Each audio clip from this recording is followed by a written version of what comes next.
and welcome to Global Review. I am Sachin Chaturvedi. We bring to you every week analysis of what has happened. And we have come to an end of this very hectic week. Prime Minister was in Africa, he was in Rwanda, Uganda, and of course the BRICS summit. There are many more issues right in our neighborhood. Pakistan went through the election. We would be discussing all this, but let's have first look at the headlines. Singapore Mercosur FTA talks have begun. China's debt threat deepens. Saudis suspend Red Sea oil shipment after Yemeni's army attacks. Britain increases control over foreign takeovers. Hundreds missing in flash floods after Laos dam collapses. US pledges $12 billion of aid for its farmers. Morality of designer babies questioned. More issues on genome editing. In this week, we have today thought of covering some of the key developments right in our neighborhood. Pakistan has gone through election, and that's the focus of across the globe.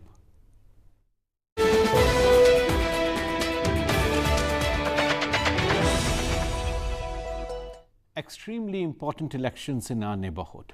It is extremely important not only from the point of view of democracy in the sub-region, but it is also important in terms of how people are finding their aspirations being addressed in this part of the world. Let's have a look at this report.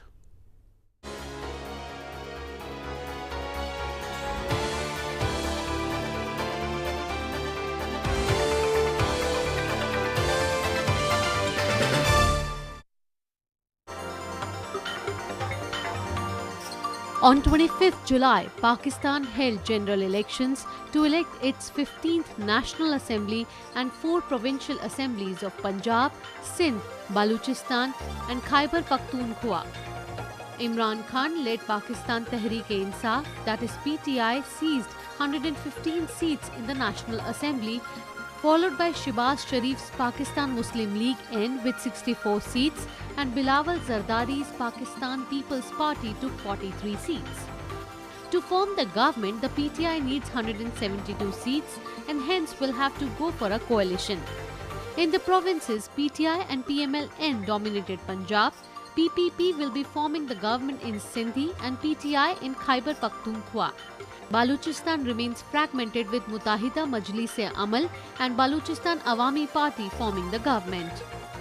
First time in Pakistan's history, 2 elected civilian government, PML-N and its predecessor PPP have completed their terms in succession. Imran Khan's electoral base in the age group of below 35 highlights the changing demographics of elections.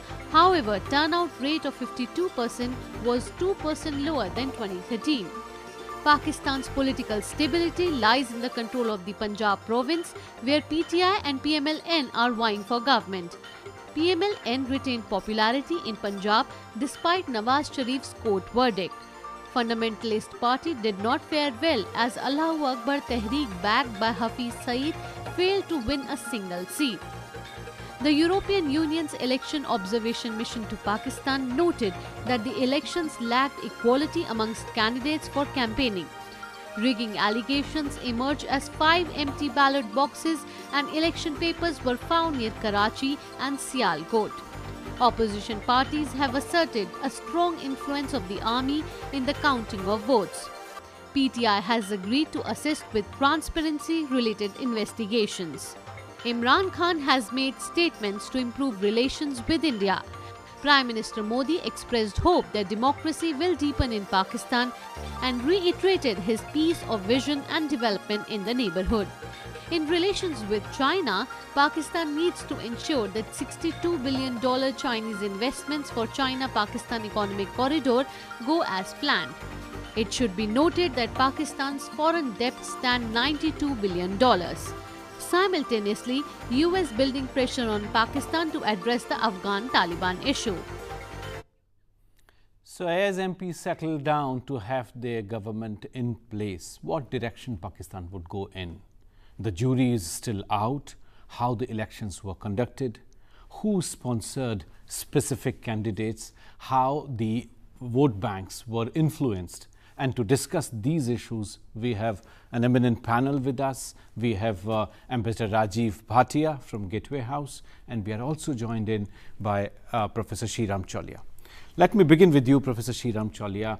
The debate in Indian media and of course in the global media is up there in terms of army's influence on the election, participation of people, and of course Imran Khan's appeal in terms of a change. The fact that immediately after getting elected, he came up with the idea that he would like to have new relationship with India. Prime Minister Modi has also positively responded to this. How you view these developments in the sub-region? Sachin, I think if you take a structural view, the civil-military balance is the crux as far as we are concerned in India. And unfortunately, that balance has worsened as a result of this last election. It is quite clear that there was the establishment, as the liberal Pakistanis call it, manipulated most of the processes to enable Imran Khan to win. So for us, really, it's a question of, it doesn't really matter. He calls it a Naya Pakistan, but we are actually seeing the, strengthening of the old Pakistan, which was based on military supremacy, and which then translates into hostility towards India over Kashmir and all these, hot issues. So while he has expressed, optimistic but Shriram, we have not heard too many complaints when the voting was really on. In fact, I was following a couple of channels, Pakistan, and I did not come across much of criticism in terms of polling per se. So, yeah. So transparency in terms of, or accountability in terms of voting, did you hear anything on that? Well, there have been many allegations because the military personnel were spread out and had magisterial powers and all these things. But I think much of the weeding, as they call it, was done before the election. With major candidates, Nawaz Sharif imprisoned in what looked like a very, very orchestrated process. And I think it was like a winnowing of the field to make it easier for Imran Khan. And a lot of, religious parties, they normally say they don't get more than 5 to 7%. But the point is, those were crucial, especially in Punjab province, for Imran Khan's party to make inroads, because they would eat into Nawaz Sharif's votes. So Shriram, how is the institutional architecture, the election commission, or as you might have also heard, even third party were also appointed in terms of viewing the specific regions and specific voting patterns. Were they effective at all? See, I think election commission, judiciary, most of these at the higher level do answer to the military structures there. And that is really the disappointment as far as India goes, because we have very robust and independent bodies and which keep a check. So now the question is, it went exactly as per script.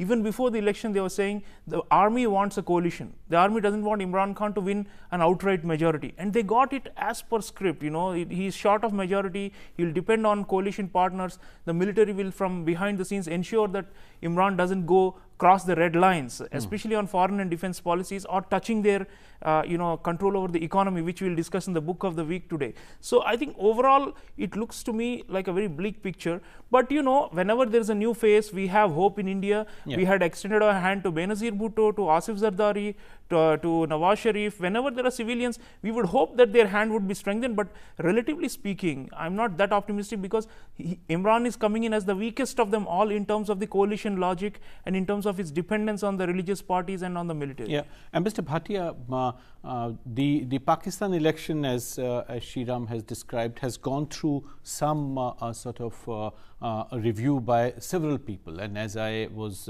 asking him in terms of its imperatives for India-Pakistan relations, but how you see elections in Pakistan in the larger South Asian context, or in the larger geopolitics context, how you view that?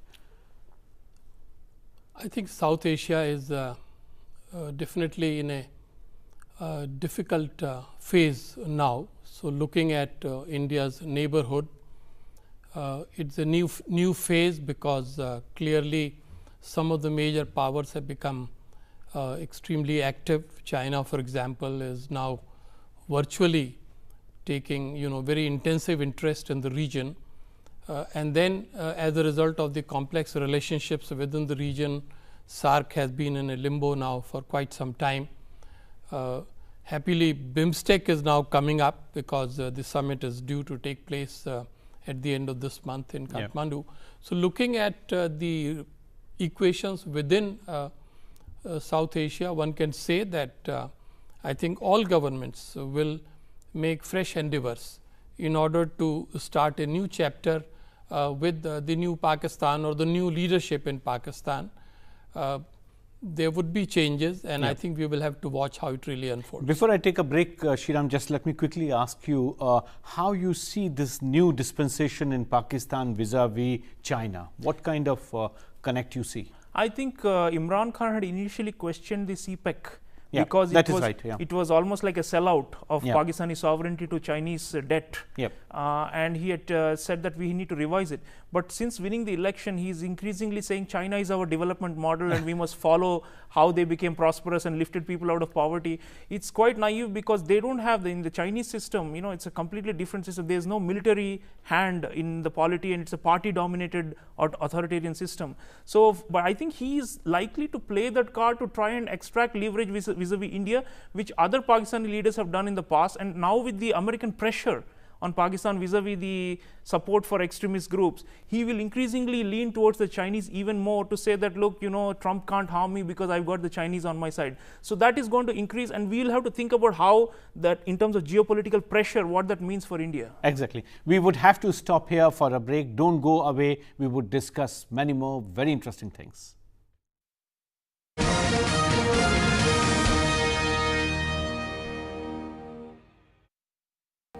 Welcome back. In this section, we bring to you items of discussion that are above the headlines, which are not there in the newspapers anymore. We try to bring in the factors which are influencing not only the events which have happened, but that contributed in terms of shaping them. We call this Beyond the News.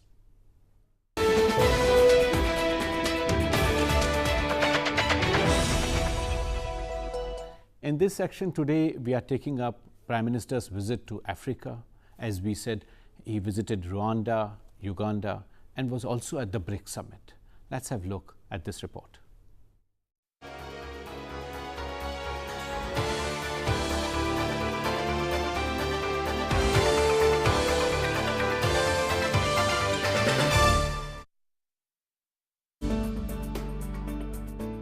The 10th BRICS Summit was held in Johannesburg on 25th to 27th July, focusing on promoting a fair international political and economic order, adhering to international law and democracy in light of Agenda 2030 and Sustainable Development Goals. Trump's administration threatening the rule-based global order was discussed along the new development bank's regional offices opening in Brazil and South Africa. The Johannesburg Declaration was adopted and forms the bedrock for a fourth industrial revolution. A BRICS partnership on the new industrial revolution focusing on digitization, industrialization, innovation, inclusive growth and investment was launched. Plans to set up a BRICS energy cooperation platform, establishment of a BRICS agricultural research platform, intra-BRICS collaboration towards agriculture information exchange and implementation of the agenda for BRICS cooperation on population matters 2015 to 2020 are in the pipeline. Terrorism, peace and security matters related to Comprehensive Convention on International Terrorism, Israel, Palestine, Syria and prevent an arms race in outer space were discussed. Prime Minister Modi, in his speech, asserted for globalization, open markets, multipolarity and a rule-based international system. He stressed upon human and skill development, complemented by increased knowledge sharing amongst BRICS. During bilateral meetings, Prime Minister focused on enhancing cooperation in trade and energy with Angola and agriculture, pharmaceuticals and investments with Argentina. Prime Minister Modi also visited Rwanda and Uganda and extended lines of credit and loans of approximately $200 million to both countries. In Rwanda, a total of 8 agreements were signed in defense, agriculture and dairy production, trade and leather and allied sectors. India gifted 200 cows in support of Rwandan President Kagame's flagship program Girinka. Addressing the Ugandan parliament, Prime Minister Modi ensured India's continued support in the field of agriculture, healthcare, infrastructure, training and capacity building, education and energy. Prime Minister Modi outlined 10 guiding principles highlighting Africa as a priority region for India. Development cooperation with a focus on local participation, trade with India, knowledge sharing for digitization and agriculture development in Africa was stressed upon. Openness of markets and oceans, mutual efforts to fight terrorism and climate change, and India's support to help Africa meet its global aspirations are key principles. A common colonial past was underscored with a hope for a just representative global order. As we saw in this report, Prime Minister's emphasis in terms of bringing back multilateralism, centrality of rule-based system in BRICS summit, and his emphasis while delivering his address at the Ugandan parliament talking about the 10 principles India is committed for while dealing with Africa.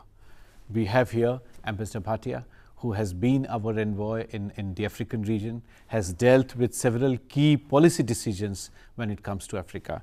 So, Ambassador Bhatia, let me first ask you your take on the BRICS summit. BRICS is a very important multilateral organization. I think India accords a very high degree of importance, but I think we need to be quite careful in presenting an honest assessment. I think we have to find a space between the skeptics and those who sometimes think that BRICS has reached the perfection. The fact of the matter is that BRICS has come to this point after considerable struggle. It has a number of important achievements to its credit. It is not only the new development bank, but as we heard, a number of instruments in the field of financial cooperation and establishing the regional centers. Indeed, energy and sustainable development commitment. But I think to my mind, what is very important is that 3 major Asian powers, or 2 Asian and 1 Euro-Asian power, and 2 powers from South Africa and Brazil, therefore from 4 continents, have now developed the habits of working together. I think this is very significant. Yeah. If you contrast this, for example, with G7 today, where things are in a bad shape, in a very bad shape, there is no coherence. In Exactly. fact, we can say at this stage that BRICS is in a healthier position today than the G7 is. That's right. But Mr. Bhatia, tell me something in terms of how the net outcome of the summit. I mean, perfectly fine that there was a coherent dialogue. There were lesser acrimonious scenes than the one we saw on TV screens when the G7 was being reported. Perfectly fine.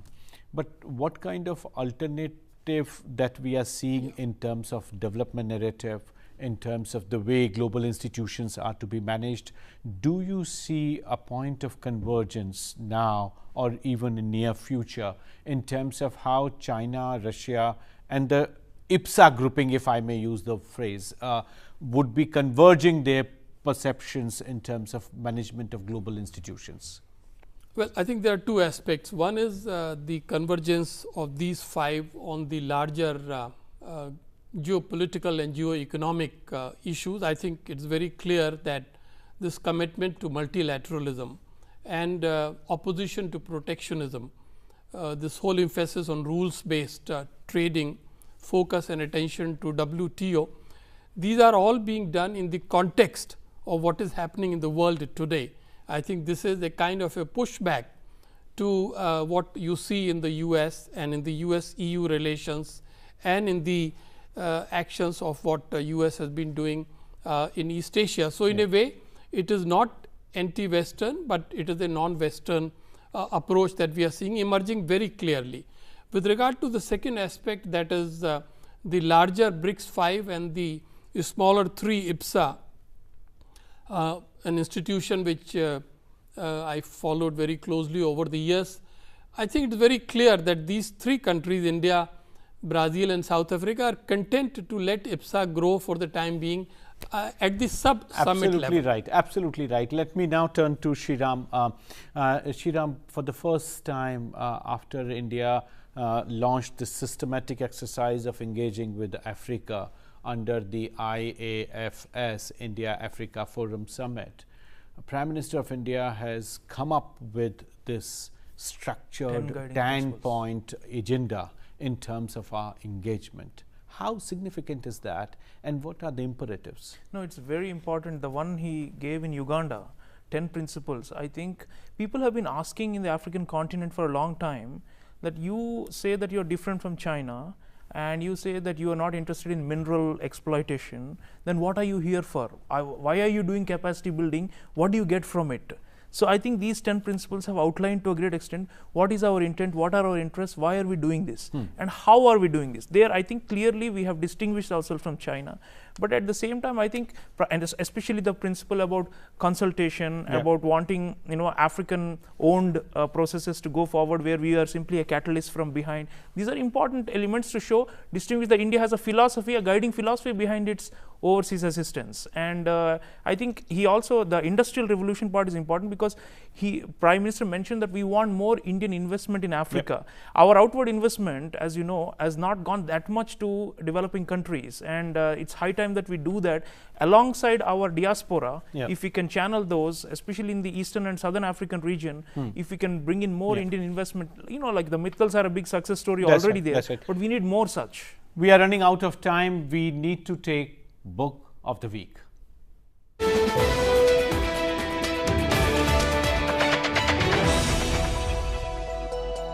And today we have thought of bringing to you this book by Ayesha Siddiqua, which talks about how military in Pakistan has linked itself with the business and economic interests.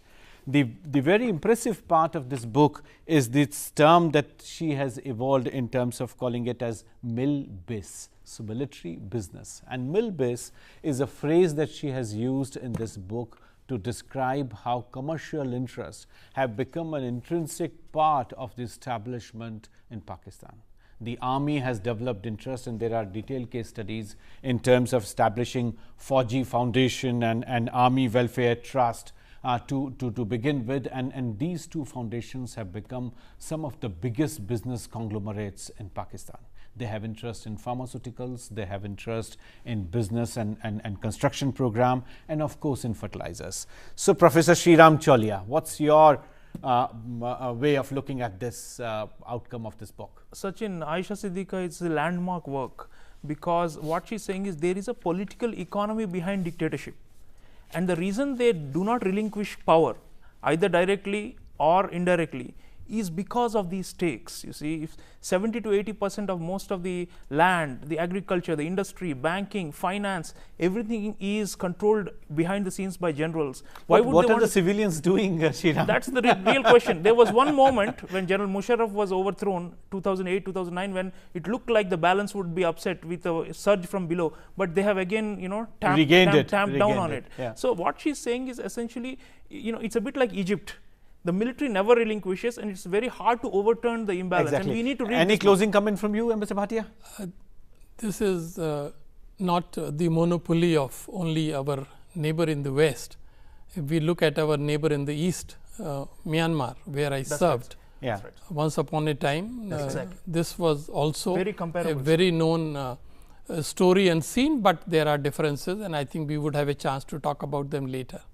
So on that positive note, we come to an end of this show. Please keep on giving your reactions, ideas. Till then, thanks and goodbye.